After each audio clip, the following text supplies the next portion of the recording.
জয় জয় নিতাই গৌর সীতানাথ প্রেমানন্দে হরি হরি বলো।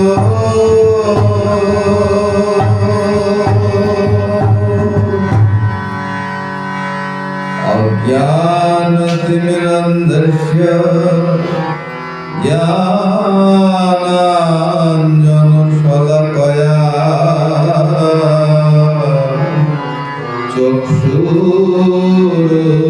চক্ষুরুন্মীলিতং যেন তস্मै শ্রী গুরুবে নমঃ। অখণ্ডমণ্ডলাকারং ব্যাপ্তং যেন চরাচর তৎপদং দর্শিতং যেন তস্मै শ্রী গুরবে নমঃ। গুরুর্ব্রহ্মা গুরুর্বিষ্ণু গুরুদেবো মহেশ্বর গুরুরেবো পরমব্রহ্ম তস্मै শ্রী গুরবে নমঃ। মন্নাথ শ্রী জগন্নাথ মদ্গুরু শ্রী জগদ্গুরু মদত্তা সর্বভূতাত্মা তস্मै শ্রী গুরবে নমঃ। বাঞ্ছাকল্পতরুভ্যশ্চ কৃপা সিন্ধুভৈবচ পতিতানাং পাবনেভ্যো বৈষ্ণবেভ্যো নমো নমঃ। কৃষ্ণ করুণা সিন্ধু দীনবন্ধু জগৎপতে গোপেশ গোপিকাকান্ত রাধাকান্ত নমো নমঃ। নারায়ণং নমস্কৃত্যং নরং চৈব নরোত্তমং ব্যাসং সরস্বতীং দেবীং ততো জয়মুদীরয়ে।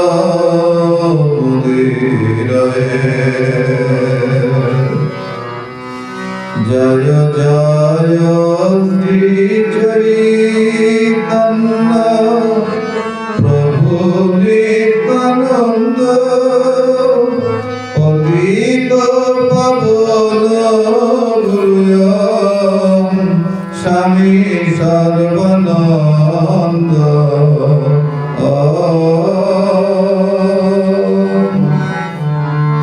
ওং হিরণ্যবর্ণং হরিণীং সুবর্ণরজতস্রজা চন্দ্রাণি হিরণ্ময়ী লক্ষ্মী যতদেবা মহামহ। জয় রাধে রাধে রাধে রাধে জয় রাধে জয় শ্রী রাধে। জয় জয় নিতাই গৌর সীতানাথ প্রেমানন্দে হরি হরি বলো। জয় জয় শ্রীমদ্ ভগবত প্রেমানন্দে হরি হরি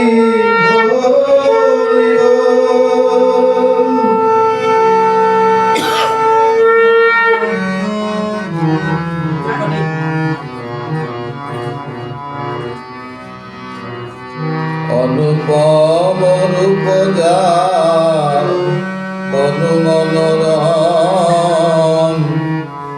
মাত্র যিনি নিরমল নয়নাভিরা, চন্দ্রদূতি সমপ্রভা শ্রীমুখমণ্ডল,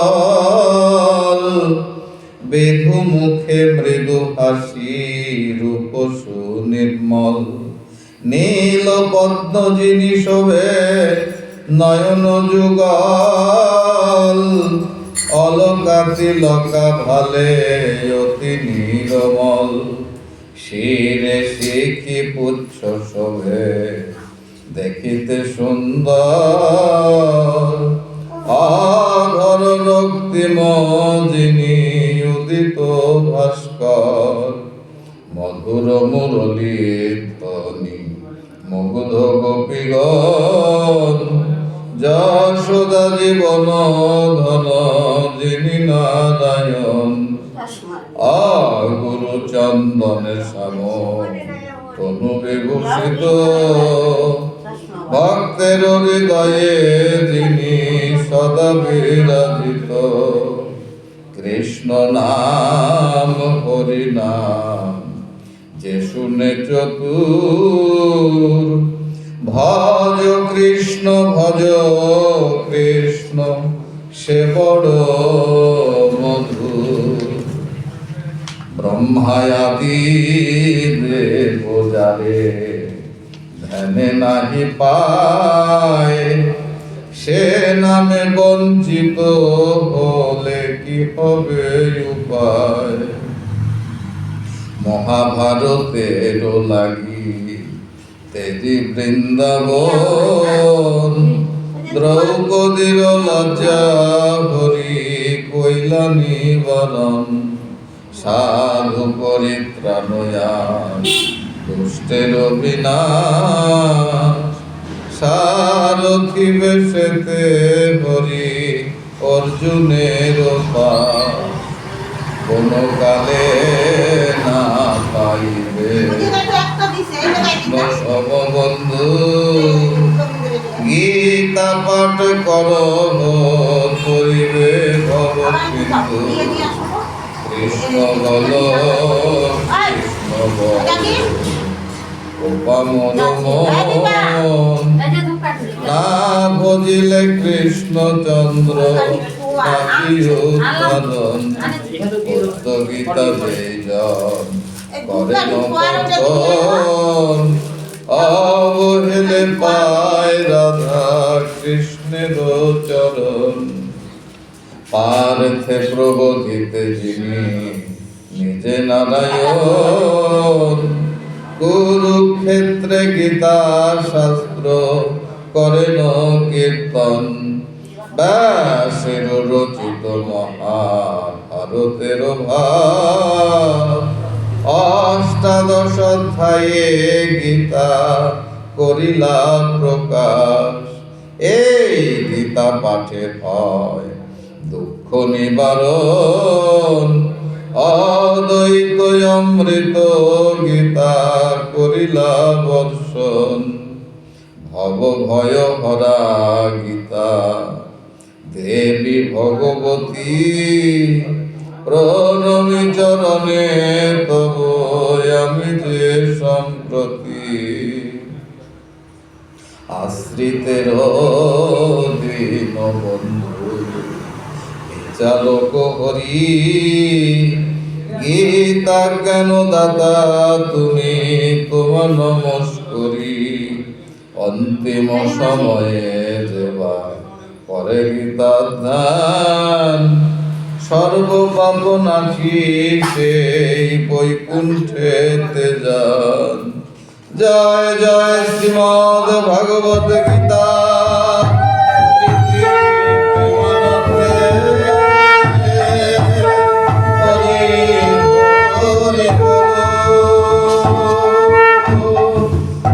দ্বাদশ অধ্যায় ভক্তিযোগ।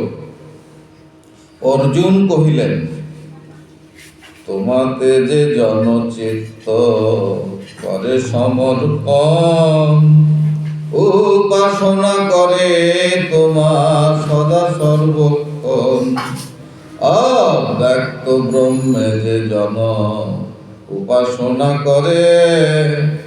এ দুয়ের মধ্যে কৃষ্ণ শ্রেষ্ঠ বলিকারে। অর্জুন প্রশ্ন করলেন, হে গোবিন্দ, তোমাতে যেজন তার চিত্ত দেহ মন প্রাণ সমর্পণ করেছে, তোমারই উপাসনা করে, তোমার সর্বলক্ষণ সে অনুধাবন করে, অব্যক্ত ব্রহ্মে যেজন উপাসনা করে, এই দুয়ের মধ্যে কৃষ্ণ শ্রেষ্ঠ বলিকারে। কাকে শ্রেষ্ঠ বলব?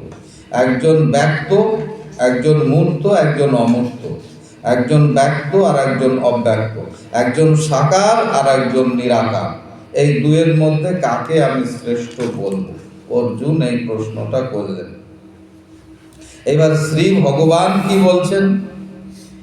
একাগ্র নিবিষ্ট করি আমাতেই মন, শ্রদ্ধান্বিত হয়ে যেবা ভজে শ্রেষ্ঠ জন। তার মানে ওই সেই শ্লোকটি, সর্বধর্মান পরিত্যাজ্য মামেকং শরণং ব্রজ। আমাকেই যে স্মরণ করে, এক মনে যেবা করে আমারও সাধন, মম মতে সেই যোগী হয় শ্রেষ্ঠ জন। সমস্ত কিছু ত্যাগ করে একমাত্র আমারই ভজনা যে করে, সেই হয় যোগী শ্রেষ্ঠ। সর্বত্রই সমদর্শ নির্বিকার মন। সে সব কিছুতেই সমান দৃষ্টিতে দেখে, সমদর্শী হয়, তার মনে কোনো বিকার থাকে না, সে নির্বিকার। সর্বভূত হিতে রত আরো যারা হন, সংহত করিয়া যেবা ইন্দ্রিয় নিকর, সমভাবে সুখ দুঃখে রহে নিরন্তর। অচিন্ত অব্যক্ত ব্রহ্ম ধ্যান পরায়ণ। সেই অচিন্ত অব্যক্ত ব্রহ্ম, তারই ধ্যান করতে থাকে অনুক্ষণ। তাহারাও পায় মোরে সত্য বচন, অব্যক্ত অক্ষয়ে চিত্ত যে আসক্ত রয়, তাহাদেরও সিদ্ধি লাভে বহু ক্লেশ হয়। অব্যক্ত মানে নিরাকারে যারা ভজনা করে, তাদের সিদ্ধি লাভ করতে বহু ক্লেশ, কষ্ট পেতে হয়। দেহধারী যারা সবে মোহে মুগ্ধ রয়, বহু বর্ষে লবে নিষ্ঠা দুঃখ অতিশয়। খুব দুঃখ পায় তারা। সর্বকর্ম যে বা করে আমাতে অর্পণ।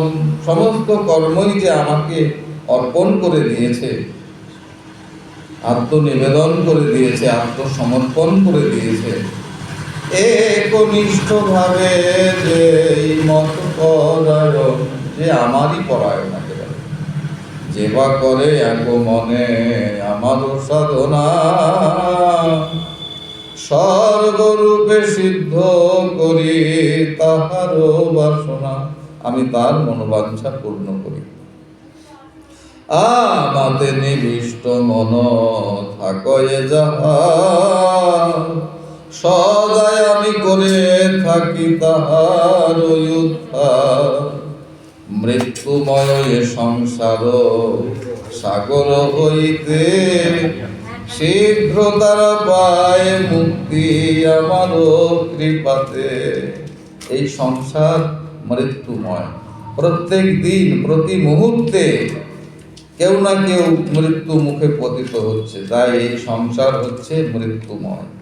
মৃত্যুময় এ সংসার সাগর হইতে, শীঘ্র তারা পায় মুক্তি আমারও কৃপাতে।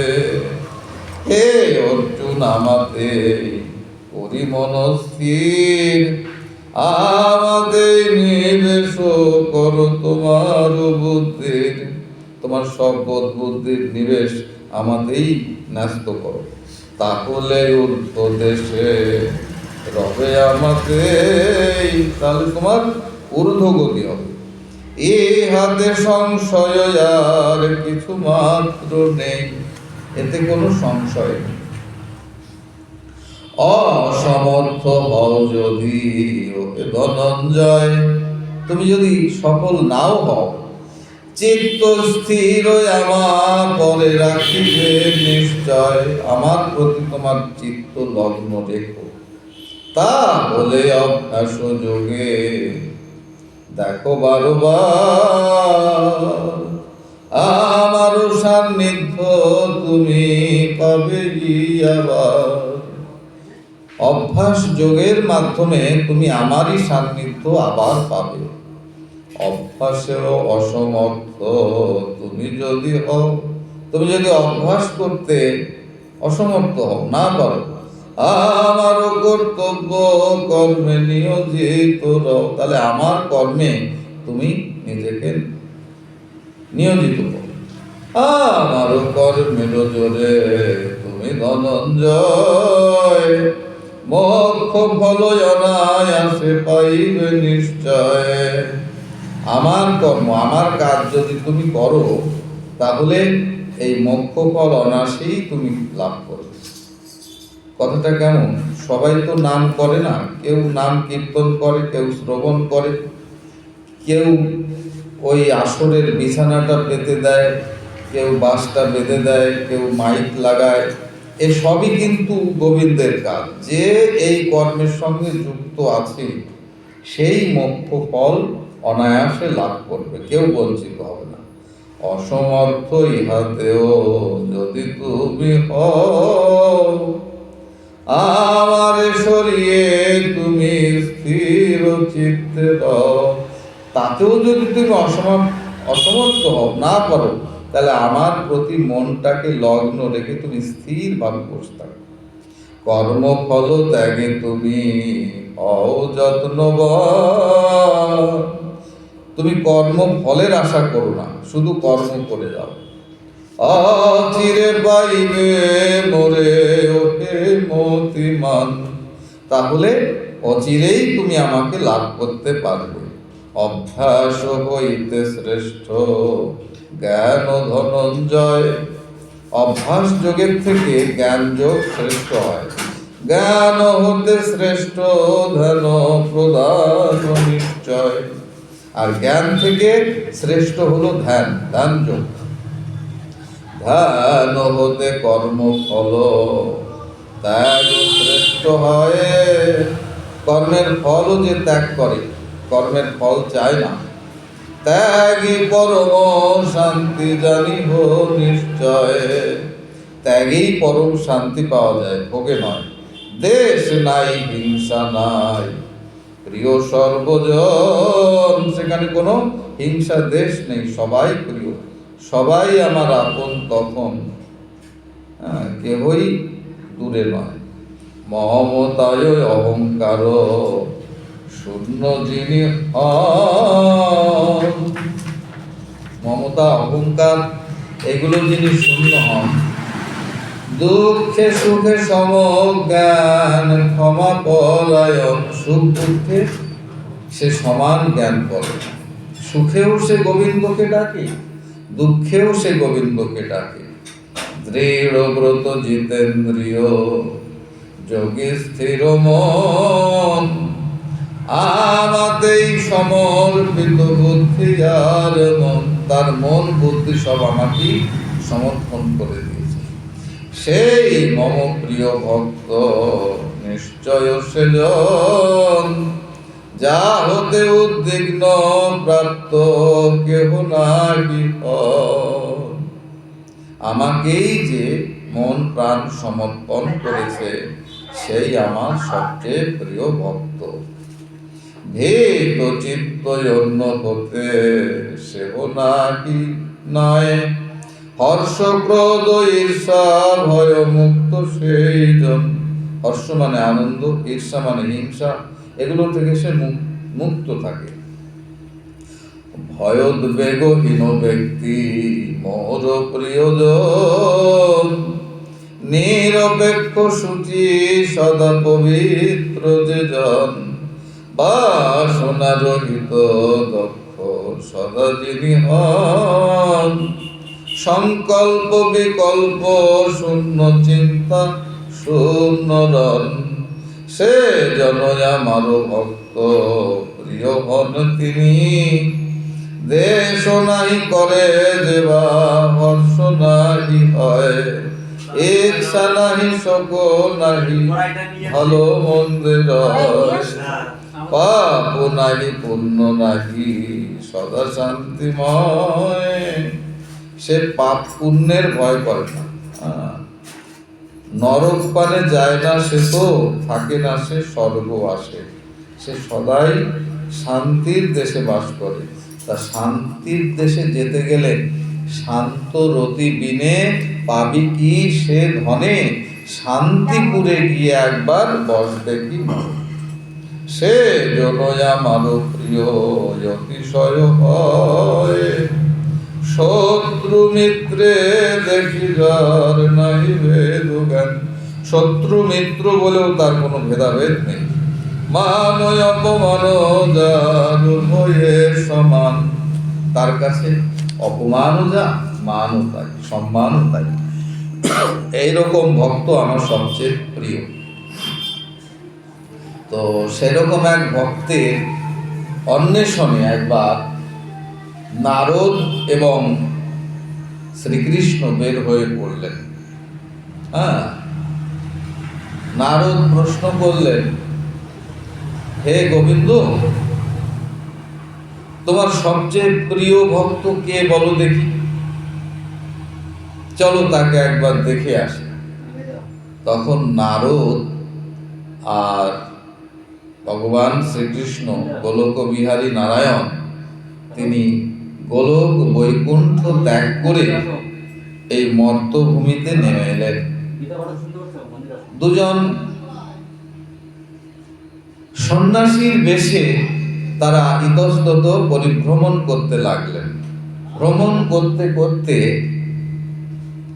যখন সন্ধ্যা হয়ে গেছে, তখন একটি গৃহস্থের বাড়িতে গিয়ে উঠেছে। সেই গৃহস্থকে গিয়ে বলছে, সেই গৃহস্থের পত্নীকে গিয়ে বলছে, মা, আজকের রাত্রিটা আপনাদের গৃহে আমরা দুজন একটু কাটাতে চাই। আমরা তো সন্ন্যাসী, আমাদের তো ঘর বাড়ি নেই, আপনাদের বাড়িতে আমাদের একটু স্থান দিন। বলে, ঠিক আছে, আমাদের তো সেরকম ঘর দুয়ার নেই, একটা ঘরে আমরা দুজন থাকি, কর্তা গিন্নি মিলে, আর পাশেই গোয়াল ঘর, গোয়াল ঘরের পাশে একটা চালা ঘর মতো আছে, ওইখানে একটা চৌকি আছে, সেখানে আপনারা দুজন থাকতে পারেন। তখন নারদ এবং ভগবান শ্রীকৃষ্ণ সন্ন্যাসীর বেশে সেই গৃহে অতিথি হলেন। যৎসামান্য যা কিছু আয়োজন, তাই দিয়ে তার সেবা করলেন গৃহস্থ এবং গৃহিণী দুইজন। তাদের ভোজন শয়ন আদি দিয়ে তারাও গিয়ে শয়ন করলেন। এই শয়ন করার সময় একবার হরিবোল হরিবোল হরিবোল বলে দুইজন ডেকে ঘুমিয়ে পড়লেন। আবার সকাল হলো যখন, যারা অতিথি রূপী নারায়ণ তাদের সেবা যত্ন সুসম্পন্ন করে আবার হরিবোল হরিবোল হরিবোল বলে প্রাতঃকর্ম যা কিছু সেরে তারা তাদের কর্মে প্রবৃত্ত হলেন। তিনি কৃষক মানুষ, লাঙল জোয়াল নিয়ে মাঠে চলে গেলেন, আর তার গৃহিণী গৃহকর্মাদি অনুষ্ঠান করতে লাগলেন। এইভাবে সেই দিন গত হল। এইবার যখন সন্ধ্যাকাল উপস্থিত হলো, তখন নারদ সন্ন্যাসীর বেশে ছিলেন যেজন, তিনি জিজ্ঞাসা করছেন, গোবিন্দ, এরা তো দেখি সংসারের কাজকর্মই করে, এরা তোমার ভক্ত হলো কি করে? সদা সর্বক্ষণ নিজেদের কাজ করে, শুধু ঘুমানোর আগে একবার হরিবোল হরিবোল করে, আর সকালবেলায় একবার হরিবোল হরিবোল করে বিছানা ছেড়ে ওঠে। এতে এরা বড় ভক্ত হয়ে গেল। তখন গোবিন্দ কোনো কথা বললেন না। ঠিক আছে, তুমি যা দেখার দেখে নিয়েছো, তো এবার চলো আমার সঙ্গে। এবার তারা স্বদেহে সেখান থেকে অন্তর্হিত হয়ে আবার গোলক বৈকুণ্ঠে ফিরে গেল। গিয়ে গোবিন্দ এক পাত্র তৈল দিয়ে নারদকে বলছে যে, নারদ, এই তৈল পাত্র নিয়ে আমার বৈকুণ্ঠপুরীটা একটু ঘুরে এসো, ঘুরে টুরে আবার আমার কাছে এই তৈল পূর্ণ পাত্রটি দেবে, এক ফোঁটা তেলও যেন মাটিতে না পড়ে, এটার দিকে লক্ষ্য রাখে। নারদ তখন তৈলপূর্ণ পাত্র নিয়ে এই গোলক বৈকুণ্ঠ পরিভ্রমণ করতে গেল। করে এসে তৈলপূর্ণ পাত্রটি দিয়ে গোবিন্দকে প্রণাম করে বলল, গোবিন্দ, এই যে আমি ঘুরে এলাম, এক ফোঁটা তেলও পড়েনি। তখন গোবিন্দ বলছে, আচ্ছা নারদ, এই যে তুমি যতক্ষণ পরিক্রমা করলে তার মধ্যে আমার নাম কবার করেছিলে? বলে, একবারও করি নাই। কেন? তুমি আমার বড় ভক্ত। বলে যে সবসময় আমার মনটা এই তৈলপূর্ণ পাত্রের দিকে ছিল, ওই যে আপনি বলেছেন এক ফোঁটা তেলও যেন না পড়ে, তো ওই দিকে মন রাখার জন্যে আমি আপনার নাম করার কথা স্মরণ ছিল না, করতে পারি না। তখন গোবিন্দ বলছে যে, আচ্ছা দেখো, এই এক পাত্র তেল, এই দিকে লক্ষ্য রাখতে যে তুমি আমার নাম একবারও করতে পারলে না। কিন্তু একজন গৃহস্থ, একজন সংসারী ব্যক্তিকে কত দিকে লক্ষ্য রাখতে হয় জানো? তার স্ত্রী, পুত্র, কন্যা, তারা ঠিক মতো খাওয়া দাওয়া পাচ্ছে কিনা, স্কুল গেল কিনা, পড়াশুনো করলো কিনা, তাদের কোনো বিপদ হলো কিনা, আবার সেই মাঠে গিয়ে সেই ফসল বোনা, কত রকম কর্ম তাদের করতে হয়। তার মধ্যে দিয়ে, এত কর্মের মধ্যে দিয়ে তারা দুইবার আমার নাম করেছে, এটা তো তুমি স্বীকার করলে। কিন্তু তুমি শুধু এই তেলটুকু নজর রাখতে বলছি, আর কোনো ঝামেলার কাজ কিছু দেয়নি। আর তুমি এই গোলক বৈকুণ্ঠ পরিক্রমায় একবারও আমার নাম করো নাই, অথচ তুমি মনে মনে ভাবো তুমি আমার বড় ভক্ত। হ্যাঁ, তখন নারদ ভাবল, তাই তো, আমি তো আরো গোবিন্দ বলছে, শোনো, তুমি যদি আমার নাম করতে, আমাকে সমর্পণ করতে, ওই তেলের সাধ্য আছে পরে,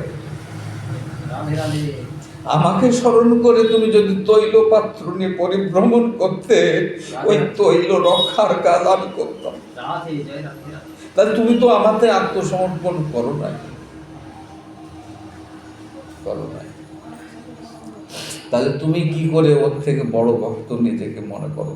সে এত কাজ কর্ম, সাংসারিক কর্ম করার পরেও তো দুবার সকাল সন্ধ্যায় সে আমার নাম করে, আর তুমি একবারও করতে পারো নাই। এইবার তাদের থেকে তোমার তফাৎটা তুমি অনুভব করো নারদ।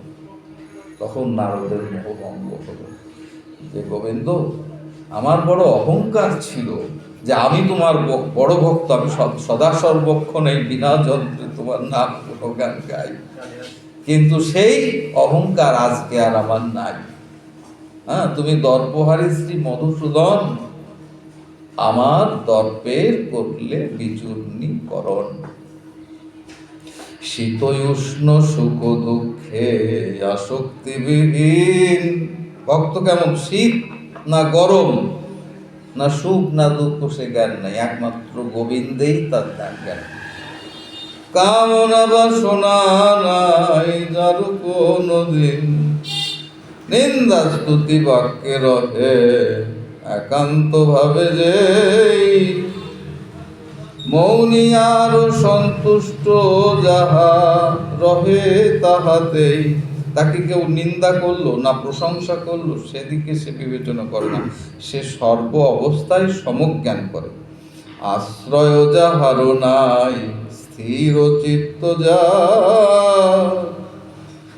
প্রিয় ভক্ত সেই জন, প্রিয় সেই আমার। তার নিজস্ব কোনো বাসস্থান নাই, কিন্তু আমাদের তার মন মতে স্থির। হ্যাঁ, যেখানেই রাত সেখানেই কাজ, সে শুধু আমারই নাম করে। হেন ধর্মামৃত পান যে জন করয়, এইভাবে সে ধর্মের অমৃত পান করে। শ্রদ্ধাযুক্ত মনে দেবায় আমারে ভজায়, এইভাবে যে শ্রদ্ধাযুক্ত মন নিয়ে আমার ভজনা করে, আমারও পরম ভক্ত জানিবে নিশ্চয়। প্রিয় সেই মোর তুমি যেন ধনঞ্জয়। ভক্তি যোগ কহিলাম দ্বাদশ অধ্যায়। পদ্য ছন্দে রচে শ্যামা সরল ভাষায়। জয় জয় শ্রীমদ্ ভাগবত গীতা প্রীতি প্রেমানন্দে।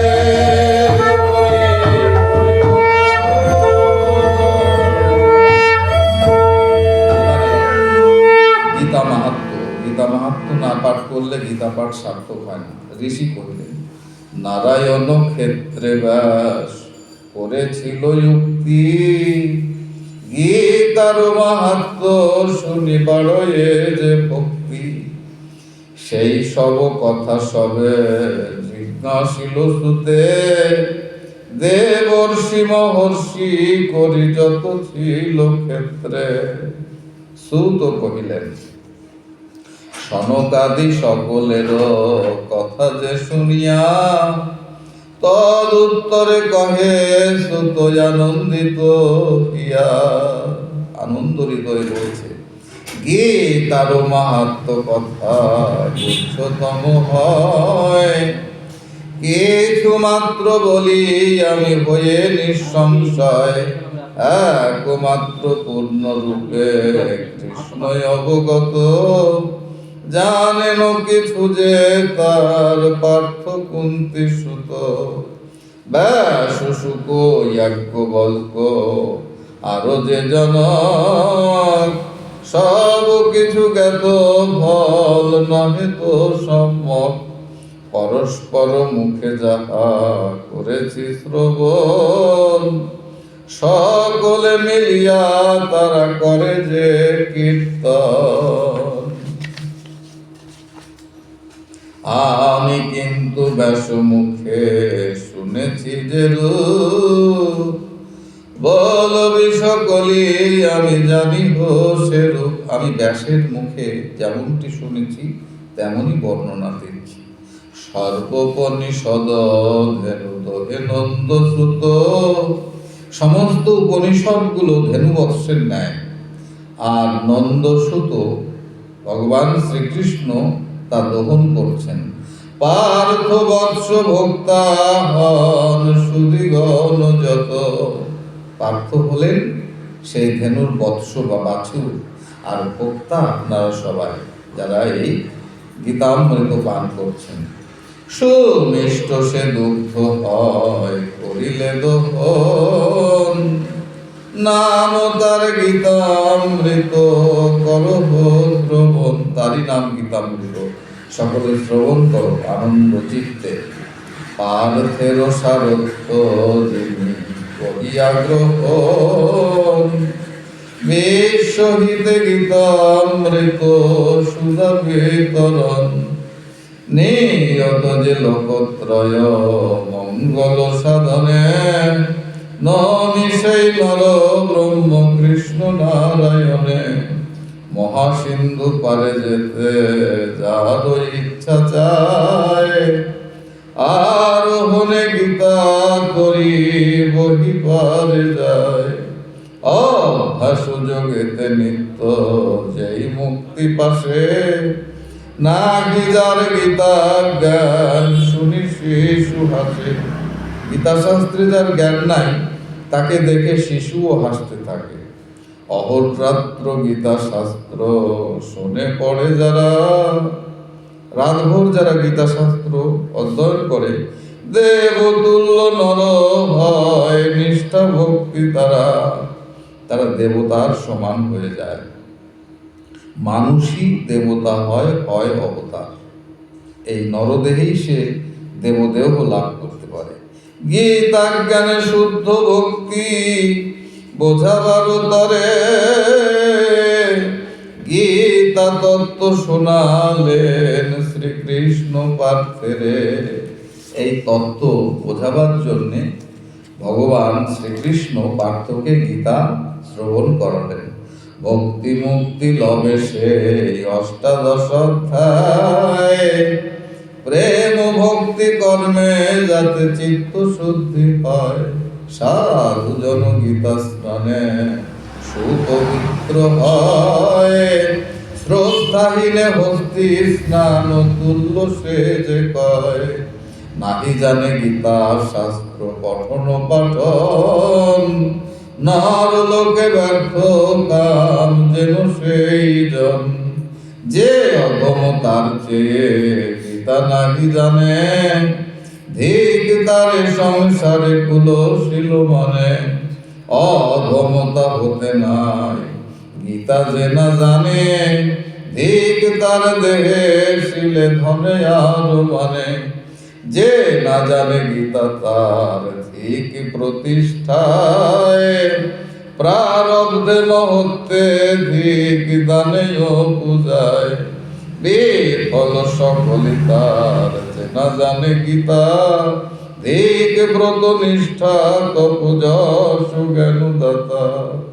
গীতা শাস্ত্র পাঠ ভবে নাহি আছে যার, অধম সে জন সম নাহি দেখিয়া। সর্বজ্ঞান প্রদায়িনী ধর্মময়ী গীতা, তাই সে বিশুদ্ধ গীতা শাস্ত্র সারভূতা। সকল শাস্ত্রের যে সার বস্তু, সমস্ত সাগর রূপ শাস্ত্রাদি মন্থন করলে যে অমৃত পাওয়া যায়, তাই হচ্ছে গীতামৃত। গীতা পাঠে বিষ্ণু পর্বে একাদশী দিনে, একাদশী দিনে বিষ্ণু পর্বে যদি গীতা পাঠ করা যায়, চলা বলা জাগা নিদ্রা রবে শত্রু বিনে। এ ত্রিভুবনে তার কোনো শত্রু থাকে না। শিবালয়ে দেবালয়ে, শিবালয়ে গীতা পাঠ করা হচ্ছে, শিবালয়ে দেবালয়ে। তিনি একাধারে শিব আবার দেবাদিদেব মহাদেব। শিবালয়ে দেবালয়ে শালগ্রাম ধারে, তীর্থ নদী তীরে গীতা পাঠে ভাগ্য বাড়ে। গীতা পাঠে পরিপুষ্ট দেব কীর্তনয়, যজ্ঞ দানে বেদ পাঠে তীর্থে ব্রতে নয়। ভক্তি চিত্তে গীতা পাঠ করে দেখো যারা, পুরাণ আদি বেদ শাস্ত্রে জ্ঞান লবে তারা। যোগ বারো সিদ্ধ পীঠে শিলাগ্রে সভায়, বৈষ্ণবাগ্রে যজ্ঞে গীতা পাঠে সিদ্ধ পায়। নিত্য যেবা গীতা পাঠ করে বা শ্রবণ, সদক্ষিণয় অশ্বমেধ যজ্ঞ সে পূরণ। সদক্ষিণ দক্ষিণা সব অশ্বমেধ যজ্ঞ পূর্ণ করলে যে ফল পাওয়া যায়, এই গীতা পাঠ করে সেই ফল পাওয়া যায়। শুনিলে গীতার্থ কিংবা শোনালে অপরে, অথবা কীর্তনে ভক্ত মুক্তি লাভ করে। সাদরে বিশুদ্ধ গীতা যেই করে দান, প্রিয়তম ভার্যা পায় পুরে মনস্কাম। সাদরে আদর সহকারে এই গীতা গ্রন্থ দান করলে সে প্রিয়তমা পত্নী বা ভার্যা লাভ করে থাকে। সৌভাগ্য আরোগ্য যশ লবে সেই নর, ভার্যা প্রিয় হয়ে সুখ ভোগে নিরন্তর। এবং সেই পত্নীর সে খুব প্রিয় হয়। যেথা হয় প্রতিদিন গীতার অর্জন, অবিচার জাত দুঃখ না পায় কখন। অবিচার বেবিচার জাত দুঃখ সেখানে আসতে পারে না। সেথা নাহি ত্রিতাপের পীড়ায় আদি পাপ, নাহি ভোগে নরকের দুঃখ আদিশা। বিষ পোড়ায় আদি ব্যাধি দেহে নাহি হয়।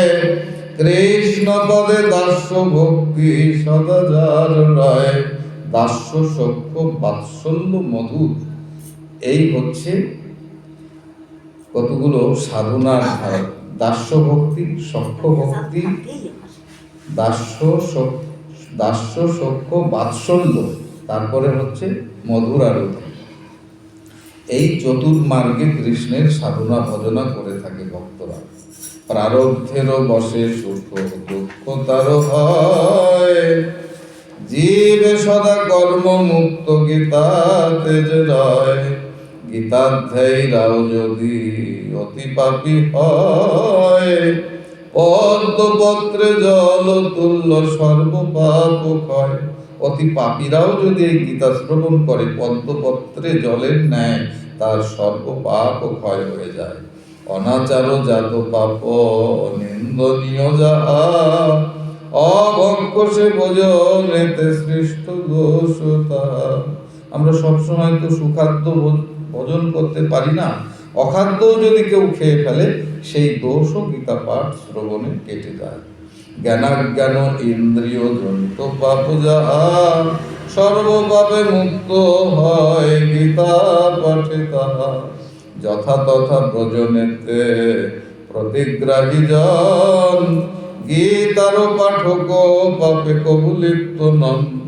অন্যায় পথেতে ধরা লোভী ভোগকারী। নিষ্পাপ কলঙ্ক চিত্ত হয় গীতা পড়ি। অন্তর যাহার রয় গীতাতে নন্দিত। সাগিনী কোষে ক্রিয়াবান জ্ঞান সুপণ্ডিত। রূপবান সেই ধনী যোগী কিংবা জ্ঞানী। বেদবিদ যাজ্ঞী কোষে গীতাধ্যায়ী। যেথা প্রতিদিন গীতায় অধ্যয়ন হয়। যেখানে প্রত্যেক দিন গীতা পাঠ হয়। প্রয়াগ আদি সর্বতীর্থ বিদ্যমান রয়। প্রয়াগ সহ সর্বতীর্থ গয়া, কাশী, মথুরা, বৃন্দাবন সেখানে এসে উপস্থিত হয়। দেব ঋষি যোগী থাকে গীতাধ্যায়ী দেব। দেব ঋষি যোগী এরা গীতা যে পাঠ করে তার শরীরে অবস্থান করে। দেহের শেষেতে তাহা হিতকাঙ্ক্ষী নহে। ধ্রুব নারদ আদি সহ ভক্তগণ বাসে।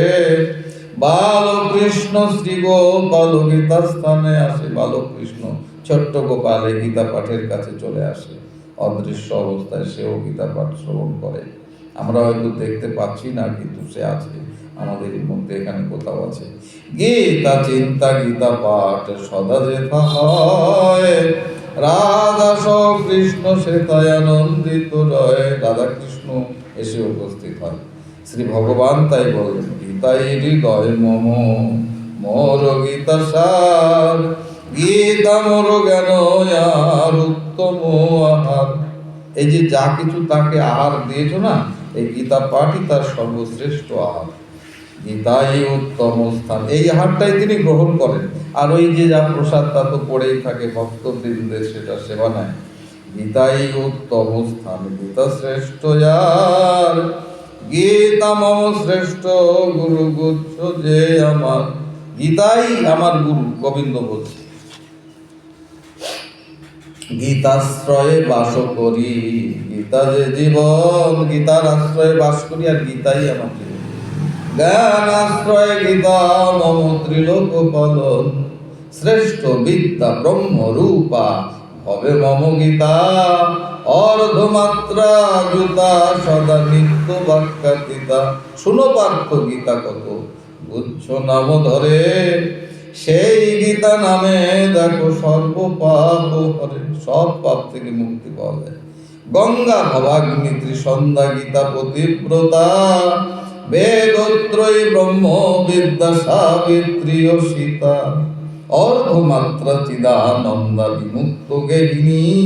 পরাবন্দা ব্রহ্মা বলি ভ্রান্তি বিনাশিনী।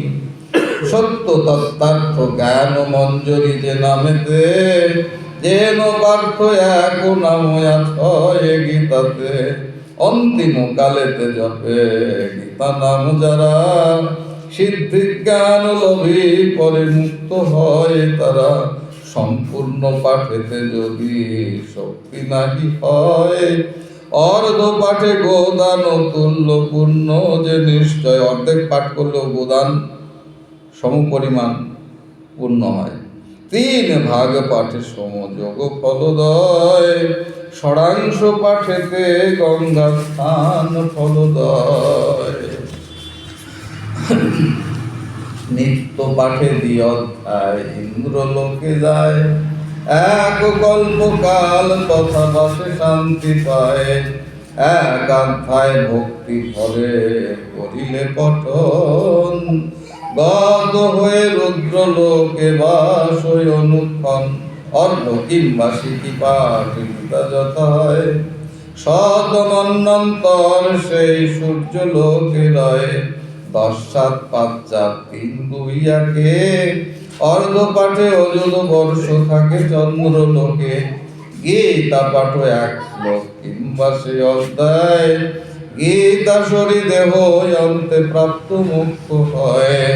অন্তে গীতা পাঠ কিংবা করিলে শ্রবণ, মহাপাপী হলে সে মুক্ত অনুক্ষণ। গীতা যুক্ত হয়ে যে প্রাণ বায়ু ছাড়ে, বিষ্ণু সহ বৈকুণ্ঠে সে সুখে বাস করে। 1 অধ্যায় যুক্ত হয়ে দেহ ত্যাগ করে, গীতা পাঠে মুক্তি পায় পুনর্জন্মি নরে। দেহ অন্তে যেবা করে গীতা উচ্চারণ, মোক্ষ পদ লবে সেই যেন ভক্তজন। শুভ কর্মে যদি করে গীতায় উচ্চারণ, সর্বদোষ মুক্ত হয় বলে সর্বজন। শ্রাদ্ধ অন্তে গীতা পাঠে মুক্ত পিতৃগণ, পাপ মুক্ত হয়ে করে স্বর্গেতে গমন। গীতা পাঠ তুষ্ট রয় সেই পিতৃগণ, পুত্রে আশীর্বাদ করি পিতৃলোকেরণ। চামর সহিত করে দেবা গীতা দান, কৃতার্থ হইয়া লবে সেই ভাগ্যবান। স্বপ্ন দিয়া দেবা করে গীতা দিজে দান, পুনর্জন্ম নাহি লভে পায় পরিত্রাণ। 100 গীতা দান করে যেই জন, ব্রহ্মলোক প্রাপ্ত হয় যেন মতিমান। দেহ অন্তে গীতা দানে বিষ্ণু লোকে যায়, সদানন্দে বিষ্ণু সহ সত্য কল্প রয়। গীতা শুনি অর্থ বুঝি করে গীতা দান, তার প্রতি তুষ্ট রহে যেন ভগবান। বীজ আদি 4 বর্ণ গীতা নাহি পড়ে, হস্তের ফেলিয়া সুধা বিষ পান করে। ভবের পাইয়া জ্বালা লভে গীতা জ্ঞান, গীতামৃত পানে সেই ভক্তি সুখ পান। জনকাদি নরপতি লভে গীতাশ্রয়, পাপ মুক্ত হয়ে ভবে মোক্ষ পদ পায়। গীতা জ্ঞানে ভেদ নাই উচ্চ নিচ জনে, ব্রহ্মরূপ গীতা হয় তুল্য শ্রেষ্ঠ জ্ঞানে। অভিমান গর্বে যে গীতা নিন্দা করে, অপ্রলয় কাল রহে নরক ভিতরে। অহংকারে যেই মূঢ় গীতা নাহি মানে, কল্পাবধি কুম্ভী পাক নরক গমনে। গীতা পাঠ কালে যেবা নাহি শুনে গীতা, সুকর রূপেতে জন্মে জন্ম যায় বৃথা। এটা যেন কারো না হয়, সবাই একটু শ্রবণ করবেন। গীতা যেবা চুরি করি গৃহে আনয়ন, সফল না হয় তার গীতার পঠন। কখনো চুরি যেন কেউ না করে, দান করলে সেটা গ্রহণ করা যায়। গীতা শুনি হৃদে যার আনন্দ না হয়, পাগলের মতো তার কথা বোঝা যায়। গীতা শুনি শ্রীহরির তৃপ্তির কারণ, স্বর্ণভোজ্য পট্টাম্বর করিবে অর্পণ। রাজা মহারাজারা সেগুলো দিত, এখন তো রাজা মহারাজাও নাই যে স্বর্ণভোজ্য পট্টাম্বর ইত্যাদি দান করবে। শ্রী হরির প্রীতি হেতু গীতা পাঠ জনে স্বভক্তিতে পূজা করো ভক্তিযুক্ত মনে। গীতার মাহাত্ম কথায় অতি পুরাতন, স্বয়ং শ্রীকৃষ্ণ ফল করে যে কীর্তন। গীতা পড়ি যে না পড়ে মাহাত্ম গীতার, গীতা পাঠ বৃথা তার বৃথা শ্রমসার। গীতার মাহাত্ম যে বা পড়ে কিংবা শুনে, শ্রেষ্ঠ গতি লবে সেই জন শ্রদ্ধা গুণে। শুনিয়া গীতার ব্যাখ্যা মাহাত্ম যে শুনে, সুখাবহ পূর্ণ ফল লবে সেই গুণে। বৈষ্ণবীয় তন্ত্র সারে মাহাত্ম গীতা, সমাপ্ত হইল ছন্দে সরল বয়ার। শ্রীকৃষ্ণের পদে গবে প্রণত হইয়া, বিরচিল দিন শ্যাম সহজ পদ্ম গীতা। জয় জয় রাধা গোবিন্দ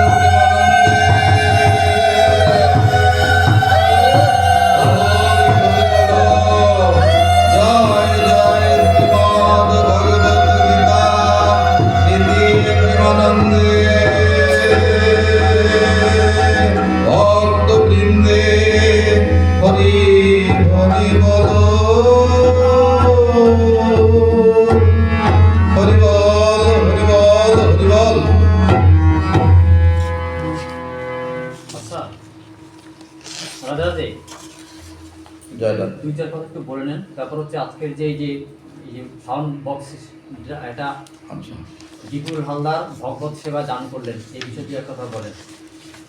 বিপুল হালদার যিনি জন্মে জন্মে যেন এই সাউন্ড সিস্টেম, এই ভগবত সেবায় আজকে দান করেছেন তিনি।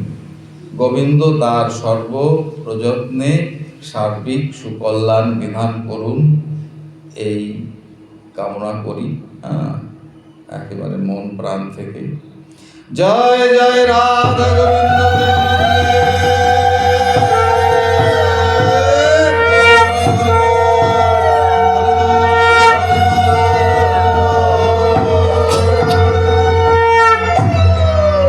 ভগবানের কাছে প্রার্থনা করি আমরা সবাই বিপুল হালদার যেন প্রতি জন্মে জন্মে ভগবত সেবায় যেন করে যেতে পারে। হ্যাঁ, নিশ্চয়ই নিশ্চয়ই সেটা সে পাবে। প্রতি জন্মে জন্মে যেন ভগবত সেবায় করে যেতে পারে সে। এই জন্মেই যদি গোবিন্দ তাকে কাছে টেনে নেন, সে তো ওই গোলক বৈকুণ্ঠ প্রাপ্ত হয়েই গেল, বলা যাবে না। সেইটা তো তার হাতে। পরম গতিকে গতাগতি পুনঃ পুনঃ মতি রঘু পরসঙ্গ।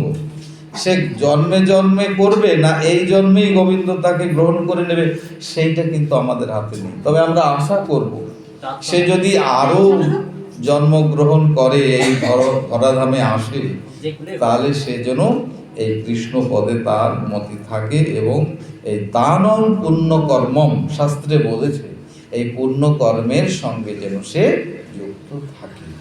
দেখুন বাবা, অর্থ সম্পদ টাকা পয়সা আছে অনেকের, কোটি কোটি ব্যাংক ব্যালেন্স আছে, তো সেই ধনাঢ্য ব্যক্তি, এটা তো এই জগতের ব্যাপার। এই জগতে তাকে খুব মান সম্মান হয়তো এই জগতের লোক দেবে, ওনার খুব অর্থ সম্পদ আছে, ধনী মানি বলে একটা পরিচিতি আশেপাশে হয়ে যায়। হ্যাঁ, কেউ দেখলে একটু সম্মান করে, চেয়ারটা ছেড়ে দেয়, বাবু বাবু বলে। কিন্তু এইটা কিন্তু প্রপঞ্চ, এটা মায়া। হ্যাঁ, কতক্ষণ এই দেহে পরমাত্মা আছে, যতক্ষণ এ মিলিয়ে যেতে কিন্তু বেশি সময় লাগে না। কিন্তু পঞ্চভূত যখন পঞ্চভূতে মিশে যাবে, আত্মা পরমাত্মায় লীন হয়ে যাবে, তখন আর এই দেহের কোনো দাম থাকবে না। তো সেই শেষের দিনে সেজন বিনে তোর বান্ধব কে বা আছে আর? সেইখানে গিয়ে যখন ভব পারের তীরে দাঁড়িয়ে এসে কাঁদবে, আমাকে একটু ওপারে নিয়ে যাও, ওপারে নিয়ে যাও, তখন গোবিন্দই কান্ডারি, আর কেউ কান্ডারি নেই। সে বলবে তোমার পারের কড়ি আছে? তখন সে বলবে হ্যাঁ ছিল, সেগুলো তো ব্যাংকে জমা আছে। বলে ওই জগতের অর্থ এই জগতে কাজে লাগে না। রাধে রাধে। তোমার দান, পুণ্য কর্ম, সাধু সঙ্গ করেছো, গীতা পাঠ শ্রবণ করেছো, এই ভক্তের সেবায় কিছু দিয়েছো। যেমন সব দেশের টাকা সব দেশে চলে না, কিন্তু ডলার হলে সব জায়গায় চলে। তাই এই যে অর্থের মাধ্যমে উনি যা কিছু দিলেন, এটা পরমার্থ রূপে গোবিন্দের ব্যাংকে জমা রয়ে গেল। এই হচ্ছে অর্থ আর পরমার্থের মধ্যে পার্থক্য। অর্থ যা এই জগতে চলে, আর পরমার্থ যেটা পারলৌকিক জগতে চলে, তাকে বলে পরমার্থ। তো এই যে অর্থটা উনি ব্যয় করলেন, সেইটা পরমার্থ রূপে গোবিন্দের ব্যাংকে জমা হয়ে রাধে গেল। রাধে। জয় জয় রাম।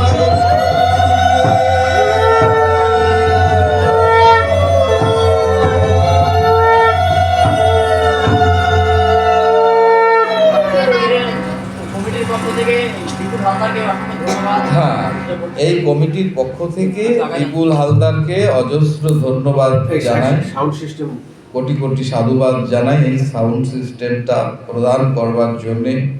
যতদিন এই মন্দির থাকবে, ভক্তজন থাকবে, ততদিন তার কথা মানুষ স্মরণ করবে।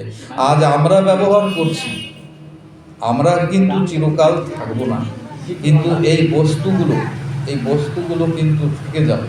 হ্যাঁ, এই ভৌতিক বস্তুগুলো থেকে যাবে, এবং এই খাতাতেও লেখা থাকবে তার নাম, কে দান করেছিল, এবং সেটা স্মরণ করবে। তিনি যখন ধরাধামে থাকবেন না, স্বদেহে সূক্ষ্ম দেহে থাকবেন, তখনও তিনি জানবেন যে তার কথা মানুষ আলোচনা করছে।